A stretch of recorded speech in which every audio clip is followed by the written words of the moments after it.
evening, everyone. Okay, Mr. Patrick here. It's lonely without you here. Okay, we hope you're keeping your distance from people, and we hope you're remembering to wash your hands. Okay, we have a task, a writing task for you. Okay, first task is this one. It's a diary written by David Attenborough.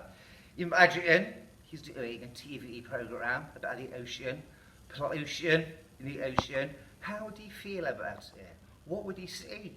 Lots of this horrible plastic. Okay, we want a really thoughtful effort. Okay, mums, dads, and carers would like some pictures taken, send back into us, so we can pop the pictures of children writing onto the website, so we can all look at them and celebrate them later. All right, everyone, Miss Kerrison is coming up with a little bit of a story. See you soon, everyone. So, while we're off, we decided that we'd be really kind and read you a story. Now, the story we've picked is This Morning I Met a Whale by Michael Morpurgo. This morning I met a whale. It was just after 5 o'clock and I was down by the river. Sometimes when my alarm clock works and I really feel like it, I get up early because I like to go bird watching, because bird watching is my favourite hobby. I usually go just before light. Mum doesn't mind, just so long as I don't wake her up, just so long as I'm back for breakfast. It's the best time. You get to hear the dawn chorus, you get to see the sunrise and the whole world waking up around you. That's when the birds come flying down to the river to feed and I can watch them landing on the water. I love that. And as you can see, the little boy is on his own down by the river. If you're already there when they come, they hardly notice you, and then you don't bother them. Hardly anyone else is down by the river at 5 o'clock. Sometimes no one at all. Just the birds and me. The rest of London is asleep. Well, mostly anyway. From our flat in Battersea, it takes about 5 minutes to walk down to the river. The first bird I saw this morning was a heron. I love herons because they stand so still in the shallows. They're looking for fish, waiting to strike. When they strike, they do it so fast it's like lightning. And when they catch something, they look so surprised and so pleased with themselves, as if they've never done it before. When they walk in slow motion. When they take off and fly, they look prehistoric, like pterodactyls almost. Herons are my best. But soon enough, they all came, all the other birds. The moorhens, the coots, the crested grebes, the swans, the cormorants and the ducks. This morning I saw an egret too, perched on a buoy out in the river. You don't see many of those. They're quite like herons, only much smaller and white. Snow white. He was so beautiful I couldn't take my eyes off him. I was watching him through my binoculars and he was looking right back at me. It was like he was asking me, "Hey you, what are you doing here? This is my river, don't you know?" Suddenly, without any warning, he lifted off. Then they all lifted off, all the birds on the shore, all the birds in the river. It was really strange.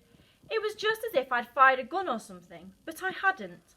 I looked around. There wasn't a single bird anywhere. They'd all disappeared. For a while the river was completely still and empty and silent, like it was holding its breath almost, waiting for something that was about to happen. I was doing the same.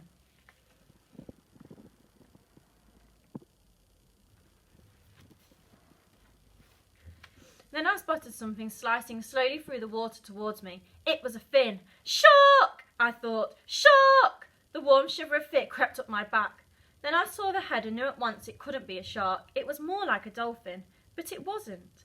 It wasn't quite the right shape. It was too big and too long to be a dolphin. It was big enough to be a whale. A real whale.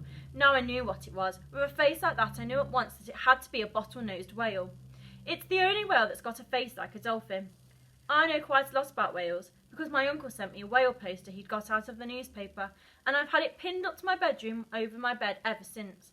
So that's why I can recognise just about all the whales in the world. Narwhales, belugas, sperm whales, pilot whales, minkies, bottlenose whales, the lot. To begin with, I just stood there and stared. I thought I was still dreaming. I couldn't take it in. I couldn't believe my eyes. I mean, a whale in the Thames? A whale in Battersea? He was so close to the shore now, in shallower water and still coming towards me. I could almost see all of him, from his head to his tail, but after a bit I could see he wasn't really swimming anymore. He was just lying there in the shallows, puffing and blowing a bit from time to time. He must be resting, I thought, tired out after a long journey perhaps. And then I noticed he was watching me, as hard as I was watching him, almost like he was trying to stare me out, except I could tell from the gentleness in his eye that he wasn't being unfriendly towards me. He was as interested in me, that's all, as interested as I was in him.